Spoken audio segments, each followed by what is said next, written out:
Lefi Esuede Aiolela Mema. Fiel é Deus, aleluia, amém? Nessa tarde abençoada eu quero trazer um tema que vai ser o que nós precisamos. Como é isso, pastor? Habilidade, capacidade de vivermos em unidade. Então o primeiro passo é procurar habilidade. Nós vamos ler aqui um texto, Romanos capítulo 12, do versículo 1 a 8, que vai nos narrar: rogo, pois, irmãos, pela compaixão de Deus, que apresenteis os vossos corpos em sacrifício santo, agradável a Deus, que é o vosso culto racional. E não vos conformeis com este mundo, mas transformai-vos pela renovação do vosso entendimento, para que experimenteis qual seja a boa, agradável e perfeita vontade de Deus. Porque, pela graça que me é dada, digo-vos a cada um dentre vós, que não saiba mais do que convém, mas que saiba com temperança, conforme a medida da fé que Deus repartiu a cada um. Porque assim como um corpo tem muitos membros, e nem todos os membros têm a mesma operação, assim, nós que somos muitos, somos um só corpo em Cristo, mas individualmente somos membros uns dos outros, e de modo que, tendo diferentes dons, segundo a graça que nos foi dada, se é profecia, seja segundo a medida da fé. Se é ministério, seja em ministrar, se ensinar. Haja dedicação ao ensino. Ou o que exorta, use o dom em exortar. E o que reparta, faça com liberdade. O que preside, com cuidado. E o que exercita a misericórdia, com alegria. Então nós vemos que o primeiro passo é esta habilidade que Deus requer. Em primeiro lugar, apresentar os nossos corpos como sacrifício vivo, santo e agradável a Deus, que é o nosso culto racional, é a nossa particularidade dessa intimidade, porque ninguém tem aparelho para medir grau de santificação e espiritualidade de ninguém. Então, essa intimidade, ela é pessoal. Por quê?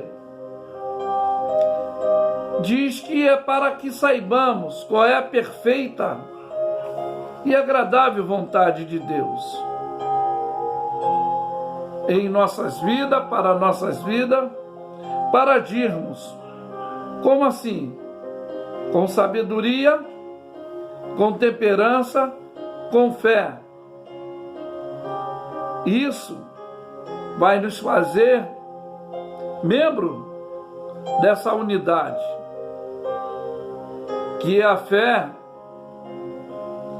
ela pode estar, como diz aqui, dividida em ministerialmente, nessa condição que nós temos que procurar essa habilidade. Vai dizer que é diferenciado segundo a graça que é dada a cada um. Se é profecia, segundo a medida da fé, a capacidade da medida da fé. Diz que a fé não é de todos. Se é o ministério de ensinar, que muitos se incomodam, diz que letra mata, mata de raiva quem não quer aprender, crescer em graça, em conhecimento, conhecer e prosseguir em conhecer ao Senhor. Então que haja a dedicação no ensino. Se é o que exorta, tá? Que exortar é fácil, viver o que pregamos é mais difícil. Mas se é o que exortar é o ensino, é um dom de ensinar com habilidade, não é informação desinformada, igual hoje a gente vê a realidade, que é simplesmente fútil dentro das agremiações denominativas. Mas, se é o que exorta, faça e reparta. Aquele com liberdade, aquele que preside com cuidado de não fazer excepcionalidade, criar revanchismo. Deus não faz acepção de pessoa, de criar faccionalismo, que são as opções de grupinhos que causam discórdia. Então, o que exercita a misericórdia? Fazer com alegria. Agora, também para termos um maior entendimento, eu quero ser bem objetivo. Eu podia alongar dentro dessa orientação prática e ética e conduta que devemos ter. O segundo passo é ter a capacidade. Como é isso, pastor? Nós vamos ler aqui em 2 Timóteo 2,15, tá? 2,15, 2 Timóteo 2,15 a 26, que vai dizer: procura apresentar a Deus aprovado, como obreiro que não tem do que se envergonhar, que maneja bem a palavra da verdade. Conforme eu disse, para não trazer informação desinformada, que hoje o ser humano parece que é aquela ave, papagaio, repete tudo que o outro fala e não procura fonte, raiz, origem, para ver se há uma estabilidade de realidade. Bom, mas evita falatórios, porque produzem maiores impiedade. Como é isso? É a palavra desse que roerá como gangrena. Aí diz aqui a qualitude de dois que eram deformativa: Emineu e Fileto, os quais desviaram-se da verdade, dizendo que a ressurreição já era feita, e perverteram o coração de alguns. Muitos se deixam se enganar. Cristo, ele deu uma exortação que nós deveríamos estar atentos nesses últimos tempos, quando disserem que ele está ali, que ele está lá, de nós ficarmos bem ligados. E hoje as pessoas estão indo atrás da emoção e não da estabilidade, que é a razão. Então diz aqui que esses dois, eles desviaram alguns da verdade. Aí a exortação é: todavia o fundamento de Deus é ficar firme, tendo esse selo, ou seja, esse penhor. O Senhor conhece os que são seus, e qualquer que profere o nome de Cristo aparta-se da iniquidade. Nós falamos iníquio, o iníquio, o ímpio, é aquele que pode fazer o bem, não faz e peca. E não está lá fora não, está dentro da realidade, que é dentro das agremiações denominativas, conforme eu falei. Conforme há dentro do crime, doloso e culposo, imperícia e imprudência, assim é o que está dizendo aqui: apartar-se daquele que é iníquo. Aí vai dizer o versículo 20: ora, numa grande casa não há só vasos de ouro, de prata, mas também de pau e de barro, uns para honra, outros para desonra. De sorte que, se algum se purificar dessas coisas, será vaso para honra, santificado e idôneo para o uso do Senhor, não do maligno, da ação imperativa luciferiana, que é distorcida hoje, né? Preparando para toda boa obra. Aí exorta-nos: foge também dos desejos da mocidade, segue a justiça, a fé, a caridade, que é o amor, a paz, com um coração puro, invoca o nome do Senhor. Aí manda policiamento das nossas atitudes emocionais, rejeita as questões loucas que introduzem, que trazem intrusão, distorção, que vai fazer com que você fica abalado, sabendo que produzem contenda.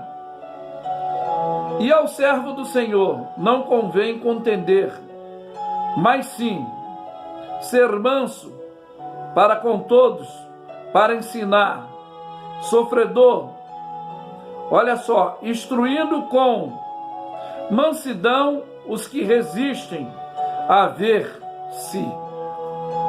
Porventura Deus lhe dará o arrependimento para o conhecimento, para entender, para respeitar a verdade, para conhecer a verdade. E aí diz, e tornarem a desprezar, desprendendo-se do laço do diabo em cuja vontade estarão presos.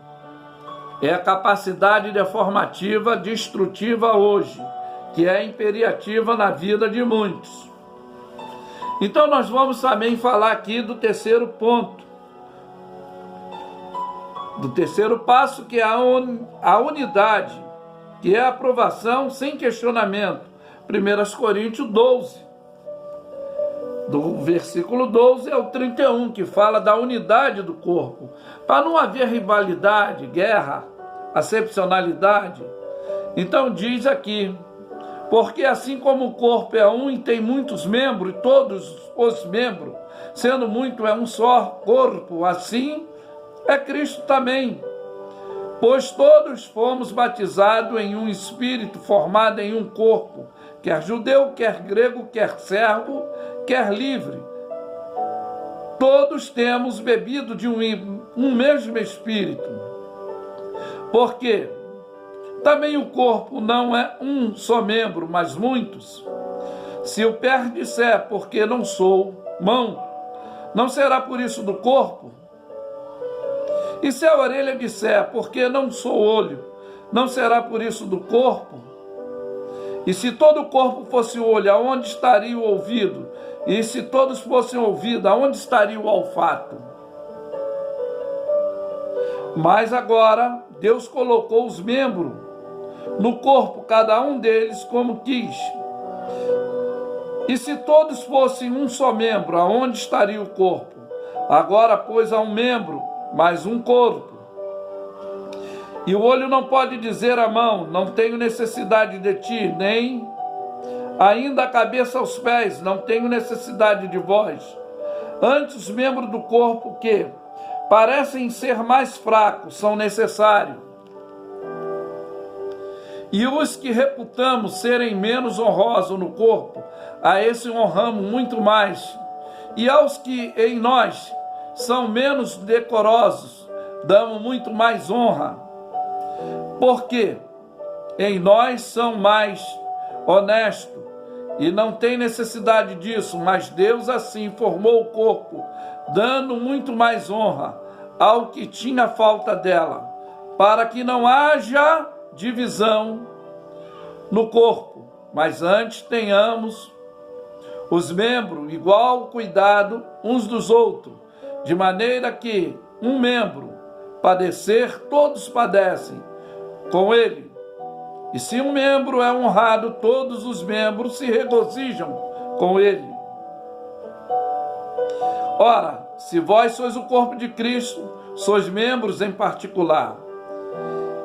E a uns Deus pôs na igreja primeiramente apóstolo, em segundo lugar profeta, em terceiro lugar doutores, depois milagres, depois dons de curar e de socorros, governo, variedade de língua. Aí há a indagação do questionamento: porventura são todos apóstolos? São todos profetas? São todos doutores? São todos operadores de milagre? Têm todos o dom de curar? Falam todos diversas línguas? Interpretam todos? Mas ele diz: procurai com zelo o melhor dons, e eu vos mostrarei um caminho mais excelente. Eu vou dar uma orientação ministerial minha aqui. Um dom que eu procuro e tenho uma experiência para tudo que eu preciso fazer, seja de ordem física, espiritual, ministerial, é pedir discernimento a Deus para aquilo que eu vou falar. Mas Paulo está dizendo aqui, o nosso encerramento é esse: o caminho mais excelente é o amor ao próximo, que Deus não faz acepção de pessoa. Tenham todos uma boa tarde. Eu afirmo que Lef é suede ayaulela. Fiel é Deus, aleluia. Amém?